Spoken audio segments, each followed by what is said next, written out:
સ્વાગત છે મિત્રો ડ્રીમ સ્ટેશનની એજ્યુકેશન ચેનલમાં। આજે છે 7 નવેમ્બર અને 7 નવેમ્બરને લઈને જેટલા પણ મહત્વના કરંટ અફેરના પ્રશ્ન બની રહ્યા છે, જે આપણે આગળ આવનારી પરીક્ષા માટે અગત્યના રહેશે તે જોઈશું અને તેની સાથે જોડાયેલી અગત્યની માહિતી પણ આ વિડીયોમાંથી કવર કરીશું। આ ક્વેશ્ચન અને પીડીએફ તમે અમારા ટેલિગ્રામ ચેનલ સાથે જોડાઈને મેળવી શકો છો અને તેની લિંક ડિસ્ક્રિપ્શન બોક્સમાં આપવામાં આવે છે। કરંટ અફેરના ક્વેશ્ચન જોતા પહેલા મિત્રો ગુજરાતના ઇતિહાસને લઈને કેટલાક મહત્વના ક્વેશ્ચન છે તે જોઈશું, જે આપણી આગળ આવનારી પરીક્ષાઓ માટે અગત્યના રહેશે। તો જીકેના કેટલાક ક્વેશ્ચન જોઈ લે તો પ્રથમ ક્વેશ્ચન છે, કાઠિયાવાડના શાહજહાં તરીકે કોણ ઓળખાય છે? તો કાઠિયાવાડના શાહજહાં તરીકે ઓળખે છે વાઘાજી બીજાને ઓળખવામાં આવે છે કાઠિયાવાડના શાહજહાં તરીકે। તો ચોથો ઓપ્શન આપણા માટે કરેક્ટ થઈ જશે।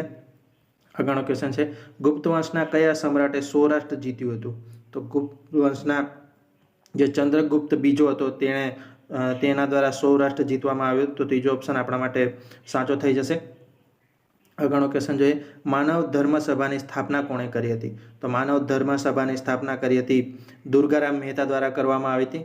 તો મિત્રો તમે જણાવી શકો છો, કમેન્ટ બોક્સમાં જણાવી શકો છો કે દુર્ગારામ મહેતાએ માનવ ધર્મ સભાની સ્થાપના કયા વર્ષમાં કરી હતી? તો તમે તેનો આન્સર કમેન્ટ બોક્સમાં જણાવી શકો છો। આગળનો ક્વેશ્ચન છે, ભૂચરમોરીની યુદ્ધ વખતે અકબરનો ગુજરાતનો સેનાપતિ કોણ હતો?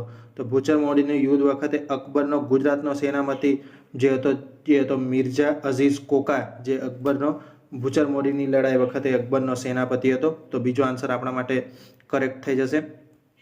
આગળનો ક્વેશ્ચન જોઈએ, બ્રિટિશ કાળ દરમિયાન મુંબઈ પ્રેસિડેન્સીના ઉત્તર વિભાગનું મુખ્ય મથક કયું હતું? તો બ્રિટિશ કાળ દરમિયાન મુંબઈ પ્રેસિડેન્સી જે હતી તેના ઉત્તર વિભાગનું મુખ્ય મથક હતું અમદાવાદ। તો બીજો નંબરનો આન્સર આપણા માટે કરેક્ટ થઈ જશે। તો મિત્રો આ હતા જીકેના કેટલાક ક્વેશ્ચન્સ। કરંટ અફેરના પ્રથમ ક્વેશ્ચન તરફ આગળ વધીએ। કરંટ અફેરનો પ્રથમ ક્વેશ્ચન છે, હાલમાં international day for preventing exploitation of environment in war and conflict ક્યારે ઉજવવામાં આવ્યો? તો international day for preventing exploitation of environment in war and conflict ઉજવવામાં આવ્યો છે 6 નવેમ્બરના રોજ। મિત્રો international day for preventing exploitation in એન્વાયરમેન્ટનો પૂરો હેતુની વાત કરીએ તો તમે આના પર કન્ફ્યુઝ થઈ શકો છો। તો તેનો સરળ ભાષામાં જે રીત છે તે જોઈ લઈએ તો જ્યારે કોઈ યુદ્ધ થાય છે તેમાં હથિયારોનો ઉપયોગ થાય છે, હથિયારો દ્વારા સંઘર્ષ કરવામાં આવે છે, તેમાં પર્યાવરણને નુકસાન ઘણું થાય છે, માનવો અને પર્યાવરણને સૌથી વધુ નુકસાન થાય છે। આ નુકસાનને રોકવા અને તેના પ્રત્યે જાગૃતિ લાવવા માટે દર વર્ષે international day for preventing exploitation of environment and war conflict ઉજવવામાં આવે છે 6 નવેમ્બરના રોજ। તો ત્રીજા નંબરનો આન્સર આપણા માટે અગત્યનો રહેશે। આગળનો ક્વેશ્ચન જોઈએ। આગળનો ક્વેશ્ચન છે, હાલમાં કયા દેશે વધુ પ્રમાણમાં ઇન્ફેટેબલ મિસાઇલ ડિટેક્શન સિસ્ટમનું પરીક્ષણ કર્યું છે? તો હાલમાં ઇન્ફેટેબલ મિસાઇલ ડિટેક્શન કરવાની જે સિસ્ટમ વિકસાવી છે ઇઝરાયલ દ્વારા વિકસાવવામાં આવી છે। ઇઝરાયલ દ્વારા હાલમાં ઘણી જ સારી એવી ડિફેન્સ સિસ્ટમ માટે ઇઝરાયલ જાણીતું છે અને તેણે હાલમાં નવું ઇન્ફેટેબલ મિસાઇલ ડિટેક્શન સિસ્ટમનું પરીક્ષણ કર્યું છે। તો ત્રીજા નંબરનો આન્સર આપણા માટે ખરો થઈ જશે। ઇઝરાયલ દ્વારા આ સિસ્ટમ વિકસાવવામાં આવી છે। તો ઇઝરાયલની વાત છે તો ઇઝરાયલ છે, આ છે મેપમાં ઇઝરાયલ તમે જોઈ શકો છો। ઇઝરાયલની કેપિટલની વાત કરીએ તો ઇઝરાયલની કેપિટલ છે જેરુસલમ અને કરન્સીની વાત કરીએ તો ઇઝરાયલની કરન્સી છે ન્યૂ શેકલ। વર્તમાન પ્રાઇમ મિનિસ્ટરની વાત કરીએ તો વર્તમાન ઇઝરાયલના પ્રાઇમ મિનિસ્ટર છે નફતાલી બેનેટ। ઇઝરાયલની સંસદ છે તેનું નામ ઘણી એક્ઝામોમાં પૂછાય છે, તો ઇઝરાયલની સંસદનું નામ છે નેસેટ। અને મિત્રો ઇઝરાયલ વિશે બીજી એક અગત્યની માહિતી છે, તો ઇઝરાયલ ખાતે એક તેલ અબીબ નામનું એક શહેર આવેલું છે, તેનું રસ્તાનું નામ બદલીને ગુરુદેવ રવિન્દ્રનાથ ટાગોરના નામ પર રાખવામાં આવ્યું છે। તો આટલી માહિતી આપણને ઇઝરાયલ વિશે અગત્યની રહેશે। આગળનો ક્વેશ્ચન છે, ભારત અને કયા દેશે 7 નવા વ્યાપાર પ્રવેશ અને નિકાસના દરવાજા ખોલવાનો નિર્ણય લીધો છે? તો ભારત અને જે ભૂતાન છે તેના દ્વારા 7 નવા વેપાર પ્રવેશ અને નિકાસના દરવાજા એક્ઝિટ ખોલવાનો નિર્ણય લેવામાં આવ્યો છે ભારત અને ભૂતાન દ્વારા। હવે ભૂતાન સાથે આ સમજૂતી થઈ છે તો તમે મેપમાં ભૂતાન જોઈ શકો છો। ભૂતાનની કેપિટલ છે થિમ્બુ। ભૂતાનની કરન્સીની વાત કરો તો નગરતુલમ જે ભૂતાનની કરન્સી છે, તમે ખાસ ધ્યાન રાખશો। અને પ્રાઇમ મિનિસ્ટરની વાત કરો તો લોટેવે ત્સેરે જે વર્તમાન ભૂતાનના પ્રાઇમ મિનિસ્ટર તરીકે કાર્યરત છે તો આટલી માહિતી આપણને ભૂતાન વિશે અગત્યની રહેશે. અને જો મિત્રો વિડીયો ગમે તો વિડીયોને લાઇક કરી શકો છો. આજના વિડીયોનો ટાર્ગેટ રાખે છે 40+ લાઇક. તો તમને વિડીયોના ક્વેશ્ચન્સ ઇમ્પોર્ટન્ટ લાગતા હોય તો વિડીયોને લાઇક કરી શકો છો. અને કંઈ ક્વેરી હોય તો તમે કમેન્ટ બોક્સમાં જણાવી શકો છો. તમારી ક્વેરી અમને ઇન્સ્ટાગ્રામ પર ડિસ્કસ કરી શકો છો. અને તેની લિંક ઇન્સ્ટાગ્રામની લિંક આપેલી છે ડિસ્ક્રિપ્શન બોક્સમાં, તો તેનો તમે ઉપયોગ પણ કરી શકો છો. આગળનો ક્વેશ્ચન જોઈએ. હાલમાં 100 વર્ષ પહેલાં કાશીના મંદિરમાંથી ચોરી થયેલ અન્નપૂર્ણા માની મૂર્તિ કયા દેશમાંથી પાછી લાવવામાં આવશે? તો હાલમાં જે કાશી ખાતે મંદિર આવેલું છે તેમાં 100 વર્ષ પહેલાં જે મૂર્તિ ચોરી થઈ હતી, અન્નપૂર્ણા માની મૂર્તિ ચોરી થઈ હતી, જે કેનેડાથી પાછી લાવવામાં આવશે. કેનેડાની એક યુનિવર્સિટી દ્વારા તેને વેચવામાં આવી છે અને ભારત દ્વારા તેને ખરીદવામાં આવશે. તો તેને ખરીદીને ફરીથી ભારતમાં લાવવામાં આવશે. હવે કેનેડાની વાત છે તો આ છે મેપમાં કેનેડા, તમે જોઈ શકો છો. કેનેડાની જે મેપમાં તમે જોઈ શકો છો. કેનેડાની કેપિટલની વાત કરીએ તો કેનેડાની કેપિટલ છે ઓટાવા. અને કરન્સીની વાત કરીએ તો કરન્સી છે કેનેડિયન ડોલર. વર્તમાન પ્રાઇમ મિનિસ્ટરની વાત કરીએ તો વર્તમાન પ્રાઇમ મિનિસ્ટર તરીકે કાર્યરત છે જસ્ટિન ટ્રુડો, જે કેનેડાના વર્તમાન પ્રાઇમ મિનિસ્ટર તરીકે કાર્યરત છે. આગળનો ક્વેશ્ચન છે. હાલમાં તારક સિન્હાનું મૃત્યુ થયું છે તે કોણ હતા? તો હાલમાં તારક સિન્હાનું મૃત્યુ થઈ ચૂક્યું છે અને તે હતા પૂર્વ ક્રિકેટ કોચ હતા. તેમનું હાલમાં મૃત્યુ થઈ ચૂક્યું છે. તમે મેપમાં જોઈ શકો છો. તેમનો ફોટો આ છે તારક સિન્હા, અને તેમનું હાલમાં મૃત્યુ થયું છે. કે મિત્રો તેમણે પ્રથમ શ્રેણીના સૌથી વધુ ક્રિકેટરોને કોચિંગ આપી હતી. તેથી આપણા માટે આ નામ અગત્યનું રહેશે. તારક સિન્હા જે ક્રિકેટ કોચ તરીકે કાર્યરત હતા, તેમનું હાલમાં મૃત્યુ થઈ ચૂક્યું છે. આગળનો ક્વેશ્ચન જોઈએ. હાલમાં કયા દેશે 3 નવા રિમોટ સેન્સિંગ ઉપગ્રહ લોન્ચ કર્યા છે? તો હાલમાં 3 નવા રિમોટ સેન્સિંગ ઉપગ્રહ લોન્ચ કરવામાં આવે છે ચીન દ્વારા. મિત્રો ચીન દ્વારા હમણાં ઘણા બધા પરીક્ષણ કરવામાં આવે છે, તો ચીન આપણા માટે ઇમ્પોર્ટન્ટ રહેશે. ચીનમાં જેટલી પણ ગતિવિધિ છે, જે ઇન્ટરનેશનલ ગતિવિધિ હોય છે, કેમ કે ચીન જે તમામ વિશ્વને ઇમ્પેક્ટ કરી શકે છે, તેના માટે ચીનમાં જેટલી પણ માહિતી તમને કરંટ અફેર તરીકે ફેક્ટ મળી શકે છે, તમે કલેક્ટ કરતા રહો છો. તો આનો આન્સર આવશે 3 નવા રિમોટ સેન્સિંગ ઉપગ્રહ જે લોન્ચ કર્યા છે, જે ચીન દ્વારા કરવામાં આવ્યા છે. હવે ચીન દ્વારા કરવામાં આવે છે તો આ છે મેપમાં ચીન, તમે મેપમાં જોઈ શકો છો. ચીનની કેપિટલ છે બેઇઝિંગ. કરન્સીની વાત કરીએ તો રેન મિન્વી જે ચીનની કરન્સી છે. અને પ્રેસિડેન્ટની વાત કરીએ તો પ્રેસિડેન્ટ છે શી જિનપિંગ, જે વર્તમાન પ્રેસિડેન્ટ તરીકે કાર્યરત છે. મિત્રો ચીન દ્વારા કેટલાક મહત્વના ફેક્ટ છે તે જાણી લઈએ. તો પ્રથમ ફેક્ટ છે, ચીન દ્વારા સાઇનોફાર્મા નામની કોવિડ વેક્સિન બનાવવામાં આવી હતી. માર્સ રોવર ઝુરોંગનું સફળતાપૂર્વક મંગળયાન પર લેન્ડિંગ કરાવ્યું હતું. ઈ કચરાના ઉત્પાદનમાં મિત્રો ચીન પ્રથમ સ્થાને છે. મિત્રો ખાસ ધ્યાન રાખશો, ઈ કચરાની ઉત્પાદનની વાત કરવામાં આવે તો ચીન પ્રથમ સ્થાને છે, જ્યારે પ્લાસ્ટિક કચરાનો ઉત્પાદનની વાત કરવામાં આવે તો તેમાં અમેરિકા પ્રથમ સ્થાન પર છે. ચીન દ્વારા હાઈ સ્પીડ મેંગલેફનું સફળતાપૂર્વક પરીક્ષણ કરવામાં આવ્યું હતું. બેડો નામનું નેવિગેશન સેટેલાઇટ પણ લોન્ચ કરવામાં આવ્યો છે. અને આપણે પાછલા કરંટ અફેરમાં કવર કર્યું હતું, યાહુ દ્વારા પોતાની બધી જ સેવાઓ ચીનમાં બંધ કરવામાં આવી છે. ચીનના જે સિક્યુરિટી કાઉન્સિલને લઈને યાહુ દ્વારા આ નિર્ણય લેવામાં આવ્યો છે. પૃથ્વી વિજ્ઞાન ઉપગ્રહનું લોન્ચિંગ પણ ચીન દ્વારા કરવામાં આવ્યું છે. અને ચીન દ્વારા પોતાના સ્કૂલોમાં વિદેશી પાઠ્યક્રમ ભણાવવા પર પ્રતિબંધ લગાવવામાં આવ્યો છે. તો આટલી માહિતી ચીન વિશે આપણા માટે અગત્યની રહેશે, તો તમે ખાસ ધ્યાન રાખશો. આગળનો ક્વેશ્ચન જોઈએ. હાલમાં કયા મંત્રાલયે ફ્લિપકાર્ટ સાથે મળીને સ્થાનિક વ્યવસાયોને સશક્ત બનાવવા માટે સમજૂતી કરી છે? તો હાલમાં ફ્લિપકાર્ટ સાથે મળીને જે છે ગ્રામીણ વિકાસ મંત્રાલયે સ્થાનિક વ્યવસાયોને સશક્ત બનાવવા માટે સમજૂતી કરી છે. તો આપણા વર્તમાન ગ્રામીણ વિકાસ મંત્રાલય છે નરેન્દ્રસિંહ તોમર, જે આપણા વર્તમાન મંત્રી ગ્રામીણ વિકાસ મંત્રી તરીકે કાર્યરત છે. હવે ફ્લિપકાર્ટ સાથે સમજૂતી કરવામાં આવી છે. તો ફ્લિપકાર્ટની જે સ્થાપના થઈ હતી મિત્રો, ફ્લિપકાર્ટની સ્થાપના થઈ હતી 2007માં. હેડક્વાર્ટર આવેલો છે બેંગ્લોર ખાતે. અને સીઈઓની વાત કરીએ તો હાલમાં કલ્યાણ કૃષ્ણમૂર્તિ જે હાલમાં સીઈઓ તરીકે કાર્યરત છે ફ્લિપકાર્ટના.